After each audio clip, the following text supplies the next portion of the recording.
शेतकऱ्यांना लक्ष द्यायचं. त्याच्यानंतर उत्तर महाराष्ट्रातल्या शेतकऱ्यांसाठी खास करून आनंदाची बातमी म्हणजे नंदुरबार जिल्हा, कारण की तिथं पाऊसच पडला नव्हता.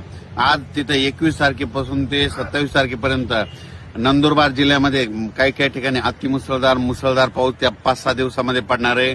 म्हणून ही नंदुरबार जिल्ह्यासाठी आनंदाची बातमी, धुळे जिल्ह्यासाठी आनंदाची बातमी, जळगाव जिल्ह्यासाठी आनंदाची बातमी. म्हणून हा अंदाज सर्व शेतकऱ्यांनी लक्षात द्यायचा. त्याच्यानंतर राज्यात आज म्हणजे बऱ्याच ठिकाणी ठिकठिकाणी चांगला पाऊस पडणार आहे. म्हणून हा अंदाज लक्षात द्यायचा.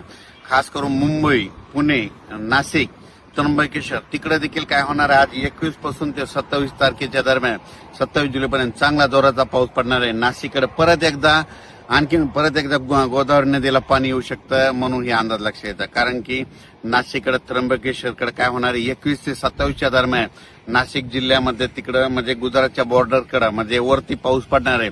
पश्चिमेला म्हणजे नाशिकच्या पश्चिमेकडं म्हणजे त्या भागामध्ये पडणार आहे. त्याच्यामुळे परत नाशिककडे चांगला पाऊस सुरू होणार आहे. म्हणून हा नाशिककरांनी देखील अंदाज लक्षात द्यायचा. म्हणजे कसं म्हणजे नाशिक जिल्ह्यात ते कळवण तालुका, त्याच्यानंतर सटाणा तालुका, त्याच्यानंतर नामपूर सगळ्या भागामध्ये काय होणार आहे, आता ह्या 21 ते 27च्या दरम्यान चांगल्या दररोज वेगवेगळ्या भागात पाऊस पडणार आहे. एका दिवशी सगळीकडे नाही पडणार, दररोज वेगवेगळा भाग धरणार आहे, पण सगळीकडे पाऊस पडणार आहे. म्हणून नाशिक जिल्ह्याच्या शेतकऱ्यांना अंदाज लक्षात द्यायचा. त्याच्यानंतर इकडे खाली सांगायचं झालं तर संगमनेर, अकोले तिकडे देखील पाऊस चांगला राहणार आहे. म्हणून हा अंदाज लक्षात घ्यायचा. भीमाशंकर, महाबळेश्वर तिकडे देखील चांगला पाऊस पडणार आहे. त्याच्यानंतर पुण्याकडे देखील चांगला पाऊस सुरूच राहणार आहे. म्हणून पुणेकरांना देखील अंदाज लक्षात द्यायचा. पुण्याकडे जास्त जोराचा पाऊस राहणार आहे म्हणून, आणि पुण्याकडे मात्र रिमझिम ते सुरूच राहणार आहे. म्हणून पुणेकरांना अंदाज लक्षात द्यायचा. सातारा त्या परिसरात देखील पाऊस चांगला चालू राहणार आहे. म्हणून हा देखील त्यांनी अंदाज लक्षात घ्यायचा. अहिल्यानगरकडे देखील काय होणार आहे, त्या 21 ते 27च्या दरम्यान जे भाग सुटलेला त्या भागात देखील पाऊस पडणार आहे. म्हणून अहिल्यानगर जिल्ह्यातल्या शेतकऱ्यांनी अंदाज लक्षात घ्यायचा. बीड जिल्ह्यात देखील चांगला पाऊस राहणार आहे. म्हणून बीडकरांसाठी आनंदाची बातमी. आणि त्याच्यानंतर सोलापूर जिल्ह्यामध्ये त्या 21 ते 27च्या दरम्यान पाऊस असणार आहे. म्हणून सोलापूर जिल्ह्यातल्या शेतकऱ्यांनी अंदाज लक्षात घ्यायचा. लातूर जिल्ह्यातल्यांनी घ्यायचा. हा पाऊस फक्त काय होणार आहे, एके दिवशी सगळीकडे नाही पडणार, ह्या 7 दिवसामध्ये वेगवेगळा भाग कव्हर करणार मात्र सगळ्याला पडणार आहे. याच्यानंतर परत काय होणार आहे, 31 जुलै ते पुन्हा 5 ऑगस्टच्या दरम्यान परत पुन्हा एकदा पाऊस सक्रिय होणार आहे. म्हणून हे अंदाज देखील सर्व शेतकऱ्यांनी लक्षात घ्यायचा. कर्नाटक आणि तेलंगणाच्या शेतकऱ्याला सांगू इच्छितो, तुमच्याकडे देखील ह्या 4 म्हणजे 21 ते 27च्या दरम्यान चांगला पाऊस पडणार आहे. म्हणून तुम्ही देखील हा अंदाज लक्षात घ्यायचा. तेलंगणा, कर्नाटक देखील पाऊस राहणार आहे. कोल्हापूरला तर पाऊस सारखा चालूच राहणार आहे. म्हणून कोल्हापूरकर शेतकऱ्याच्या आनंदाची बातमी. पण एक मागच्या अंदाजात सांगितलं होतं, महाबळेश्वरकडे काय होणार आहे, जवळपास आता ह्या 4 दिवस म्हणजे 27 तारखेपर्यंत खूप जोराचा पाऊस पडणार आहे. 27च्या नंतर महाबळेश्वरकडला पाऊस देखील कमी होणार आहे. म्हणून हे अंदाज लक्षात द्यायचा. पण त्याच्या महाबळेश्वरकडे पाऊस पडल्याच्या नंतर जे कोयना धरण आहे, त्या कोयना धरणातलं पाणी मात्र ते कोयना धरण भरण्याच्या याच्यावर राहणार आहे. कारण की कोयना धरण भरू शकतं, ह्या पावसातच भरणार आहे. म्हणून हे अंदाज देखील लक्षात घ्यायचा.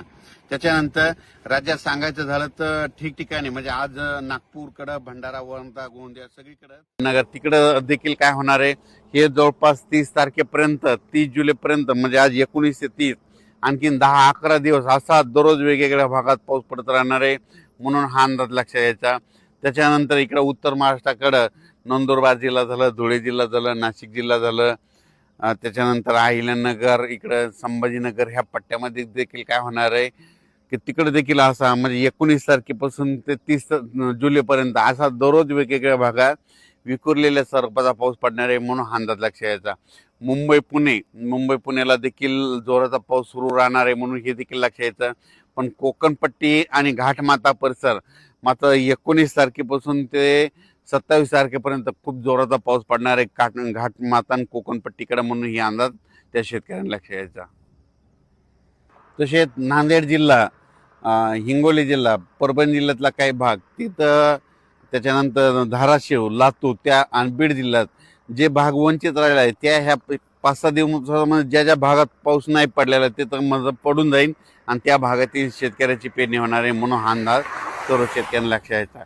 सांगायचं झालं तर राज्यात जवळपास आणखीन 30 तारखेपर्यंत 30 जुलैपर्यंत दररोज वेगवेगळ्या भागात पाऊस पडत राहणार आहे. म्हणून हा अंदाज लक्षात घ्यायचा. पण राज्यात मात्र 19 जुलै ते 26 जुलै त्यानंतर इकडं नागपूर, भंडारा,